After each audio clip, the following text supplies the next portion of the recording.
Christina, did you hide it somewhere? Did you take it?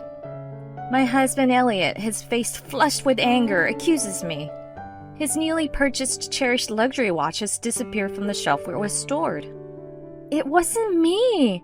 I don't know anything about your watch.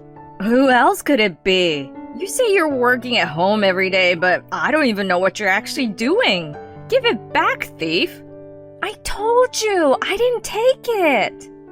No matter how many times I say this, my husband's anger won't subside. He won't listen. Hearing this, my mother-in-law, Carol, who had been listening, revealed a sly and unpleasant smile. Christina, you were cleaning during the day, weren't you? Did you lose it somewhere then? Indeed, during the day, I reluctantly did it in between my work because she told me to clean. But I didn't touch my husband's watch. I told them so, but neither of them believed me. That watch was extremely expensive. Find it right away. You get no food until you find it. Wait a minute, please. No, stop. Despite my resistance, my husband forcefully... My name is Christina. I've been married to my husband Elliot for 3 years. A year ago, my husband insisted that he felt sorry for his mother living alone, and we decided to live together. I was reluctant because my mother-in-law often made sarcastic remarks, but Elliot was adamant and I reluctantly agreed. With the move-in, we bought a house with a mortgage in his name. I worked from home, and the larger house made it easier for me to do my job. However, my husband, who goes to work every day, doesn't understand that working at home is still work. He thinks I'm just playing on the internet and doesn't take my job seriously. Even when I explain my job, he doesn't get it because it's different from his. He swings around this strange idea that real work is sweating and working outside. You were playing on the internet again today, weren't you? You're a lazy type who can't work. I, on the other hand, was busy all day today. I have a lot to do because everyone relies on me. He often says things like that. For being busy and having a lot to do, your salary is kind of low. My husband earns a low wage, but he's a show-off. Before we moved in together, he was forced to send money to his mother every month. He would pay the full amount for drinks at gatherings, saying, "I'll pay," and he also has a habit of wasting money on expensive bags, shoes, and recently, a luxury watch that cost over $10,000. I've told him many times to stop and to consider our finances, but he ignores me. So when we run out of money for living expenses or loans, I pay them. Carol, who doesn't know anything about these things, takes my husband's words at face value and misunderstands that I'm just playing on the internet. Christina, if you have time to play, clean this place. Carol, I'm working now. Yeah, but even if you say you're working, you're not working outside like Elliot, so you're not earning much, right? Come on, hurry up and clean. Or, Christina, I'm meeting my friends now, so get the car ready. Chop chop. What are you gonna do if I'm late because of you? She makes me do housework or drives her around even when I'm working, which is a problem. Hey, Elliot, your mother has this weird idea that work has to be done outside. She doesn't seem to understand the concept of working from home. I can't work like this, you know. I complained to my husband, but he only said, You should just do it for my mother. Christina, you're so petty. And the discussion didn't go anywhere after this. Then one day, my husband came home from work and stormed over to me with a red face. Christina, where did you put my luxury watch? Did you hide it somewhere? Did you take it? He was furiously angry at me, his face red. His newly purchased luxury watch had disappeared from the shelf where it had been kept. It was nowhere to be found. It wasn't me! I don't know anything about your watch! I never touch his things, so it couldn't be me.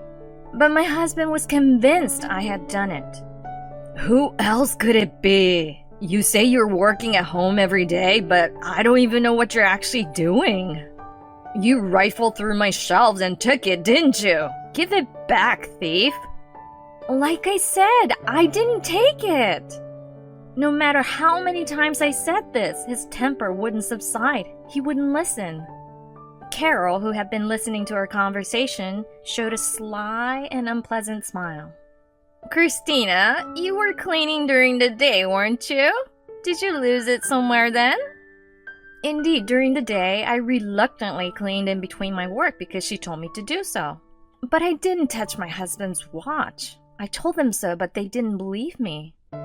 That watch was extremely expensive.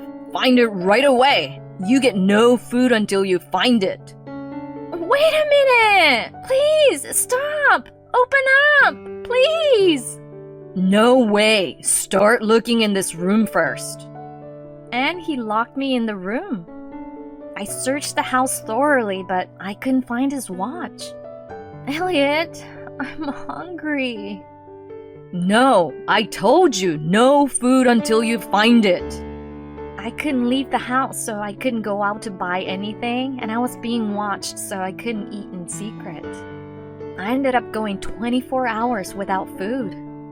The watch was never found, and my husband finally said, "It's your responsibility. Since you didn't find it, you have to compensate for it and pay for the watch." I couldn't afford to pay nearly $10,000 for a luxury watch when we were barely making ends meet. But no matter what I told him, Elliot insisted that I pay. I had no choice but to increase my workload. Between the heavy load of work, housework, and looking after Carol, I was worn out both mentally and physically. When I went back to my parents' place for a change of pace on my day off, my father, Samuel, immediately noticed my state. "Christina, what's wrong? You look pale." Dad, actually... I told my father about increasing my work recently, how living together was harder than I thought, how I was worried about getting along with my husband and mother-in-law, but I didn't want to worry him too much. My father listened to my story seriously. "It's hard for strangers to get along all of a sudden, but Christina, don't hesitate to rely on me if you're in trouble. You can even come back home if you want." Thanks, Dad. My father comforted me gently. Just that made me feel relieved, and I felt better. He's always there to listen, gently supporting me without being too intrusive. I can't thank him enough. A few days later, I received a call from an unfamiliar number on my smartphone. Suspicious, I answered it to find out it was from a hospital. They told me that my father had been in an accident and was in a critical condition. When I told Elliot and Carol, they urged me to go to the hospital immediately, so I headed to the hospital where my father was taken. Apparently, my father was hit from behind by a car while he was walking. The car that hit him seemed to have driven off immediately, and the police were investigating. As my unconscious father lay there, I felt a desperate need to pray. But first, I needed to contact Elliot and Carol. I wouldn't be able to return home anytime soon. I made a call home from the hospital. My husband answered the phone with a brisk voice. "Elliot, I'm sorry. My father hasn't woken up yet, so I can't come home right away." "I understand. You should stay with him. But Christina, if anything happens to your father, the inheritance will go to you, right?" Excuse me? Don't say that! Just checking. The inheritance will go to you, right? Well, yeah, but... Okay, got it. Keep up the good work taking care of him. Something about my husband's cheerful voice felt off. It was as if it was happening to some stranger, not his father-in-law. Besides, how utterly low of him to bring up the topic of inheritance at such a time. I was deeply disgusted by his words. 2 days later, I decided to go home for a while. When I arrived, I noticed Carol's car was missing from the garage. She must have gone out. As I entered the house feeling a bit relieved that she wasn't there, I was surprised to see both her and Elliot at home. Jesus! I didn't know you guys were both here! Christina, you've been cheating, haven't you? Both my husband and his mother were angry, their eyes narrowed in rage. I had no idea what they were talking about when they suddenly accused me of cheating. Cheating? There's no way I would do that. What's gotten into you all of a sudden? I know you were with a man last Friday. I had a meeting with a client for work. Is that what you're talking about? I wasn't cheating. The very fact that you were meeting a man in secret means you were cheating. You're terrible. If just meeting with someone from work equates cheating, I was beyond exasperated. But no matter how much I argued that they were wrong, they wouldn't listen. You're lying about meeting a client just to deceive Elliot. We're not falling for that. But Carol, I'm telling the truth. Liar! Get out of this house. She grabbed my arm, shoved my somehow already packed belongings at me, and tried to kick me out of the house. Hold on! You're misunderstanding. Shut up. Just get out. We'll send the rest of your things later. You should be grateful for that. They kicked me out of the house and never let me back in. Why would they suddenly suspect me of cheating? I would never cheat on my husband. Confused, I decided to go back to my parents' house. The next day, all my belongings were delivered. What's going on? Everything seems too organized. As I thought this and started sorting through my things, I noticed something strange. No matter how much I looked for it, my bank card was nowhere to be found. Why was this the only valuable item missing even though the others were there? I remembered when my father had his accident, Elliot seemed overly concerned about the inheritance. I remembered the discomfort I felt at that time. When he heard that the inheritance would go to me, he seemed pleased. Could it be that he stole my card for that reason? If I think about it this way, it makes sense that they suddenly started suspecting me of cheating. They used this as an excuse to kick me out of the house, to monopolize the inheritance. The anger began to boil within me at this realization. I clenched my fists in frustration. I couldn't forgive them for trying to take my father's inheritance away from me without even being concerned about his health. I will make them pay for this. A month later, the intercom at my parents' place rang repeatedly. When I opened the door, Elliot and Carol stormed in, their faces beet red. Hey, your bank card is not working. Care to explain? Explain what's going on, they said as they threw my bank card on the floor. So you two really did steal it. And we got a notice saying the mortgage hasn't been paid. What's going on? Of course the bank card doesn't work. I changed it after seeing how you splurge. This card right here is a decoy. The real one is kept safe here at my parents' house. And I stopped making mortgage payments when I was kicked out of the house. What did you say? My husband, furious, tried to grab me. That's when a stern voice said, "Calm down." At the sound of the sharp voice, both Elliot's and Carol's shoulders flinched. Why? Seeing my father emerge from the back of the house, they looked astounded. Surprised to see my father is healthy? He recovered from his critical condition. Indeed, my father had recovered and was able to be discharged from the hospital safely. I purposely didn't tell them about this. They seemed to think my father had died and were taken aback by his healthy appearance. I've heard everything from Christina. Elliot, what the hell is this? You didn't pay the mortgage or the living expenses, and you even stole the car planning to use my inheritance. Can't you tell the difference between right and wrong? Chastised by my father, Elliot trembled, his face pale. I hear you turned a blind eye when Christina was being insulted by her mother-in-law here and didn't even stand up for her. And you even kicked her out of the house, accusing her of cheating without any proof. Elliot and Carol both seemed to be mumbling some excuses, but their voices were so small I couldn't hear them. Elliot, what were you planning to do with the money from the stolen card? Were you gonna spend it on your mistress? I presented the evidence of his affair, which I had gotten by hiring a detective. You suspected me of cheating, but turns out the one who was actually cheating was you! In the photos, my husband was pictured with his mistress, and she was visibly pregnant.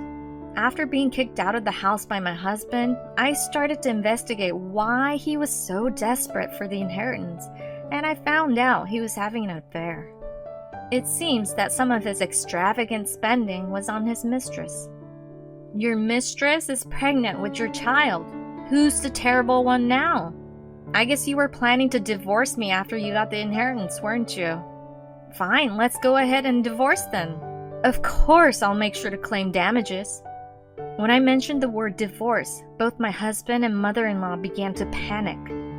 Hold on, Christina! Elliot didn't mean any harm! Forgive him!